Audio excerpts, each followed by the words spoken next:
자, 우리 수일 여고 13번 문제 한번 같이 봐보도록 할게요.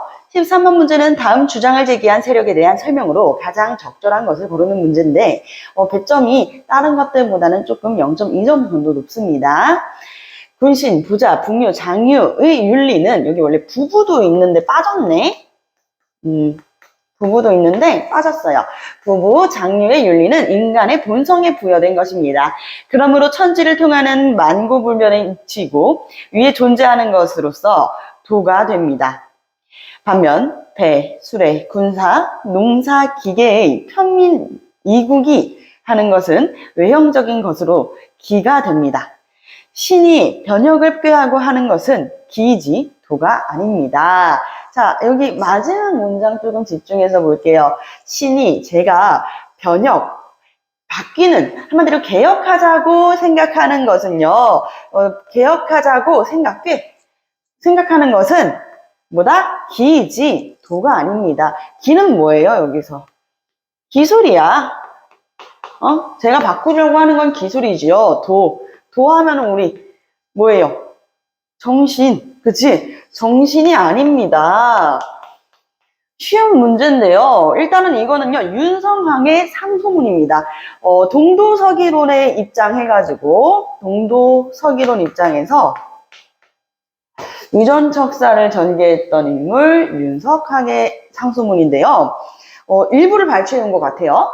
근데 보게 되면은, 어쨌든 가장 핵심되는 거, 읽고, 내가 그래서 항상 얘기하는 게 그거야. 고등부 친구들은 정말 문해력을 많이 키워야 해요. 이제는 시험 문제, 내가 단순히 아는 문제도 이렇게 요 내용을 이해 못하면 풀 수가 없잖아.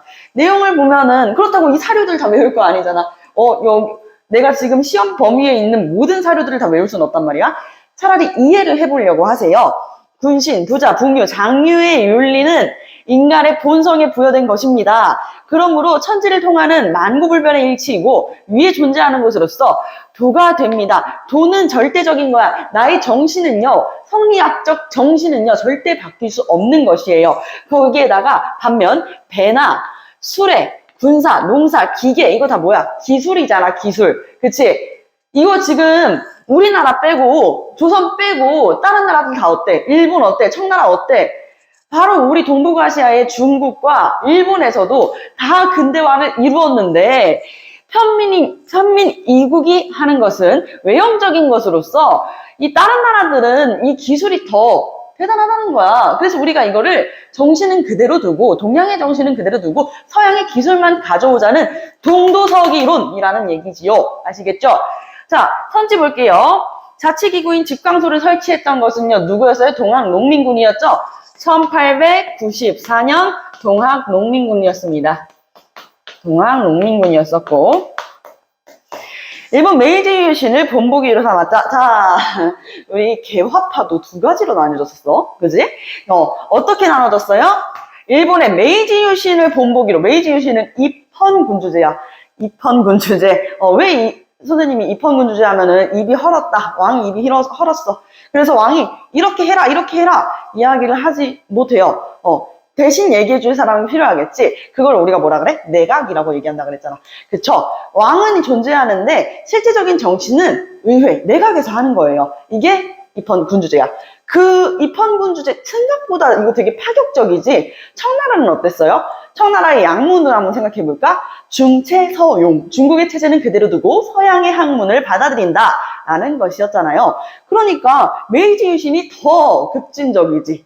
더 완전 머리부터 발끝까지 싹 다 바뀌어야 된다는 이야기잖아요. 그렇기 때문에 요것은 일본의 메이지 유신을 따라가지고 본보기 삼아가지고 해야 된다는 것은 급진 개화파였고요. 온건 개화파는 중국처럼 중체서용 중국의 체제, 우리나라의 체제는 그대로 두고 서양의 기술만 가지고 오자. 근데 그런 의미보다는 약간 중국의 이제 학문이 더 뛰어나다를 인정을 하고 갔어. 온건 개화파는. 그게 좀 포인트야. 왜냐면 이 동도서기론을 주장했던 사람들은 위정척사파란 말이에요. 오히려 우리 외교를 하면 안 된다라고 얘기를 했었던 위정척사파인데 그럼에도 우리의 정신은 그대로 두고 학문은 받아들이자. 온건기압하는, 우리보다 그들의 기술이 더욱더 뛰어나다. 요런 학문이 더 뛰어나다. 요렇게 넘어갔기 때문에 온건기압파랑은 조금 선을 그을 수가 있을 것 같아요. 원래 이 동도서기론, 이 상소문 내용을 다 보게 되면은 범선과 증기선은 다릅니다. 이런 내용들이 나와 있단 말이야. 범선이 뭔 줄 알아요? 도칠담배예요, 도칠담배. 옛날에는 조선시대 때 돛담배, 도칠담배들이 이렇게 다녔지만, 이제 증기선이 다닌다는 거야. 풀턴, 대단하네요. 그리고, 이제 수레들보다 수레 누가 끌어? 소가 끌고 말이 끌지. 이건 다 옛날에나 그랬고 이제는 뭐가 다녀요? 칙칙칙칙칙. 그렇죠. 증기 기관차가 다닌다 이거예요. 그러니까 요것도 다 다르다라고 얘기하면서 우리는 그냥 서양의 기술만 가지고 와야 된다. 일을 그냥 고집해서는 안 된다라고, 옛날의 것을 너무 고집해서는 안 된다, 이런 내용이란 말이죠. 그렇기 때문에 정답은 동도서기론이 들어간 4번이 되는데, 일단은 조금만 더 보자. 공화정체의 근대국가 수립을 추구했다. 자, 공화정을 추구했다라는 이야기가 나오고 있어. 공화정을 추구했다라는 것은 고종이 폐위되고 나서야. 요게 포인트야. 아니 선생님, 공화정 추구는 저기 독립협회에서도 하지 않았어요? 라고 질문할 수가 있는데, 독립협회는 그러지 않았죠. 독립협회가 만들어졌을 시기가 언제였어, 얘들아? 그렇지, 1896년이었었잖아. 그치? 그때 고종이 어디 있었어? 그렇지, 고종 러시아로 피난 갔었잖아. 아간파천. 그때는 이미 고종이 왕이었었는데 왕을 몰아내고 공화정을 하자는 얘기를 감히 할 수 있어? 신민회는 오히려 반대죠. 신민회는 고종이 어떻게 됐어? 강제로 폐위됐잖아요. 1907년에. 그 이후에 이제 만들어진 게, 어차피 왕이 없으니 공화정을 추구하자라고 했었던 것은 누구였어? 신민회였다. 요건 아니다. 자, 그리고 서양 잘 안 보이는데, 서양 세력과 맞서 싸우자는 척화주전론을 주장하였다. 이항로, 기정진. 아니다. 그렇기 때문에 정답은 4번이 되는 것입니다. 어렵지 않은 문제였지만 우리가 이 사료를 조금 이해를 해볼 필요는 있겠습니다. 네, 다음 개혁안을 제시한 단체에 대한 설명으로 옳은 것은 한번 보도록 할게요. 외국인에게 의지하지 말고 관민이 합심하여서 황제권을 공고히 할 것. 자, 일단 힌트가 나왔습니다. 관민이라는 포인트가 나왔고요. 외국과의 조약은 해당 부처의 대신과 중추원 의장이 함께 날인하여 시행할 것. 중추원이라는 키워드도 이해를 해볼 수가 있겠고, 재정은 탁지부. 사실 여기서 끝. 탁지부에서 끝입니다. 탁지부에서 전담하여 맡고 예산과 결산을 국민에게 공포할 것. 재정을 탁지부로 어떻게 하는 거야? 일원화하는 거예요. 키워드 나옵니다. 재정 일원화. 자, 재정 일원화는 언제 때부터 주장했었어요? 맞아요. 1884년 갑신 정변 때부터 주장을 했었잖아요. 그렇기 때문에 김옥균이 본인을 호조 판서의 자리에 앉으려고 했었던 것이었잖아. 기억이 나죠? 자, 그렇다면은, 자, 정강 14조는 언제 때였다? 갑신 정변 때였다. 그 정강 14조가 나중 가가지고는 뭐가 돼? 홍범 14조가 되잖아요. 그때는 언제였어?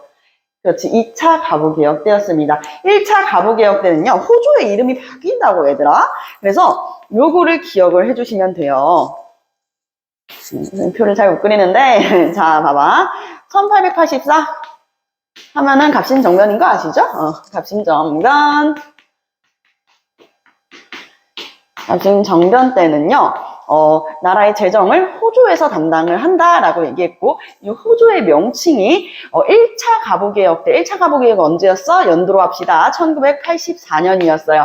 1984년 1차 가부개혁 때는 이게 뭐가 됐어? 그렇죠. 탁지하문이 되었다가 이게 나중 가가지고는 뭐가 돼요? 네, 같은 연도 2차 2차 가보 개혁 때, 홍범 14조는 언제 반포가 됩니까? 그렇죠. 1년 뒤에 1985년에 되기로 되는 것으로 알고 있죠. 1월에. 자, 그러면 2차 때 탁지 아문이 탁지부로 바뀐다. 까지입니다. 어렵지가 않아요.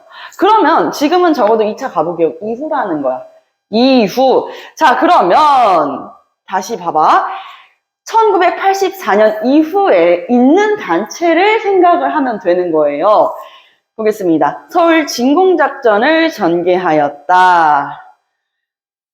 서울 진공작전을 전개하였다? 이거 뭐예요? 혹시 기억을 하고 있나요? 서울 진공작전은 여러분들 우리 1908년 있죠? 일단 흐름으로 봅시다. 1907년에 뭐 돼요? 정미 7 조약, 그쵸? 정미 7 조약. 우리 고종황제 강제로 퇴위되고 정미 7 조약을 맺게 됐었잖아요. 그래서 우리나라의 군대가 강제로 해산됩니다. 그래서 항일 의병 활동이 일어나고 전국에 있는 의병들이 연합부대를 만들기로 해요. 거기에서 총대장으로 이인영을 총대장으로 해가지고 뭘 만들었어? 13도 창의군을 만들었었잖아. 그치? 13도 창의군을 만들게 되죠. 그래서 1908년에 13도 창의군이 일본이 있는 서울로 가자 해가지고 서울 진공작전을 펼칩니다. 서울까지 가는 것이죠. 그런데 아쉽게도 이 서울 진공작전 동대문 막 30리를 납두고 거기에서 이제 아직 후발대가 도착하기 전에 일본군과 전투를 하다가 결국에는 이렇게 퇴각을 하게 되는 서울 진공작전 이야기였습니다. 시기상으로는 맞지가 않아요. 그리고 이건 의병활동이었습니다. 땡! 자, 비밀결사의 형태로 활동하였다. 비밀결사의 형태로 활동을 하려면은 일본의 영향력이 굉장히 확대되어야 된단 말이야. 적어도 기점은 러일전쟁 이후여야 돼. 러일전쟁이 언제였어? 1904년이었잖아. 러일전쟁 이후가 돼야지 우리나라에 대한 완벽하게 이 종주권을 얘네들이 행사를 하게 됐었잖아요. 우리나라 정말 기분 나쁘죠. 왜? 1904년부터 한일 의정서부터 시작해가지고 1차 한일협약, 1905년에는요 2차 한일협약 뭐라고 합니까? 을사늑약이라고 그런단 말이에요. 을사늑약까지 일어나니까 우리나라의 외교권까지 막탈당하고 1910년에는요 이 7년부터 봐봐. 군대 해산돼. 8년에는요 1909년에는요 우리나라의 사법권까지 박탈되고 1910년에는 이제 경찰권도 사라지게 되면서 우리나라는 완전히 한일 병합 정책으로 인해서 한일 병합 조약으로 인해 가지고 우리나라는 경술국치라 그러잖아. 나라의 치욕스러운 이런 흐름으로 이해를 했을 때 비밀결사는 적어도 그 시기여야 된단 말이야. 지금은 아니야. 그쵸? 요거는 무슨 얘기예요? 신민회에 대한 이야기예요. 그렇기 때문에 요것도 땡. 의회 설립 운동을 추진하였다. 요게 정답입니다. 자, 독립협회의 이야기예요. 사실 요것은 독립협회 기억나지? 독립협회는 1896년에 누가 창시했어요? 창립했던 사람, 그렇죠. 서재필이었습니다. 서재필이 창립을 했었습니다. 근데 서재필만 있었던 건 아니에요. 그건 아시죠? 서재필이랑 남궁옥이라는 사람이 있었는데 이 성이 남궁이고 이름이 어디야? 자, 서재필은 이제 만민공동회를 열었었죠. 서재필은 어떻게 보면은 고종이랑은 잘 안 맞았어. 고종, 물러나라. 약간 요런 느낌이었었단 말이야. 고종이랑 한판 붙자. 약간 요런 느낌이어가지고 고종이 서재필을 다시 미국으로 강제로 추방을 보내려고 해요. 그래가지고 이제 만민공동회가 형성이 되는 것이라면 남궁옥은 이 고종의 신하로서 자꾸 이제 이 서재필이 조금 불안했단 말이야. 그러다가 그러면은 우리 왕님도 챙기고 나라의 근대화도 할 수 있는 방향에 대해서 생각을 하면서 이제 의회 설립을 주장을 합니다. 민권이 신장하고 국권이 강화될 수 있는 이 의회 설립을 운동을 하게 되는데 약간 이런 거지. 그러니까 나라 자체를 아예 싹 다 바꾸지 못해. 공화정으로 바꾸지 못해. 알겠지, 얘들아? 바꿔봐야 입헌군주제인 거야. 입헌군주제로 바꾸려면은 우리가 지금 가지고 있는 의정부 있죠. 이 의정부는 내각이 되고 그리고 여기 중추원 있죠. 중추원. 중추원은 의회가 되는 거지. 근대적 의회로 개혁을 추진을 했었습니다. 그게 뭐라고? 바로 독립협회라는 이야기예요. 자, 그러면은 요거 3번이 정답이고요. 4번, 조선 정부와 전주 하약을 맺게 됐다. 선생님께서 약간 동학농민운동 되게 좋아하시는 것 같아. 이거 뭐예요? 1차 동학농민운동의 결과였죠. 5번, 잘 안 보이지? 일제의 황무지 개간권 요구에 반대하였다. 요것도 마찬가지. 일본의 황무지 개간권이래요. 이것도 1904년 이후입니다. 그렇기 때문에 땡. 정답은 3번 되겠습니다. 어렵지 않았고 이미 이런 힌트들에서 여러분들이 착착착착 계산이 된다면 정말 좋을 것 같네요. 자, 여기까지 해보고 맞춰보도록 하겠습니다. 고생하셨습니다.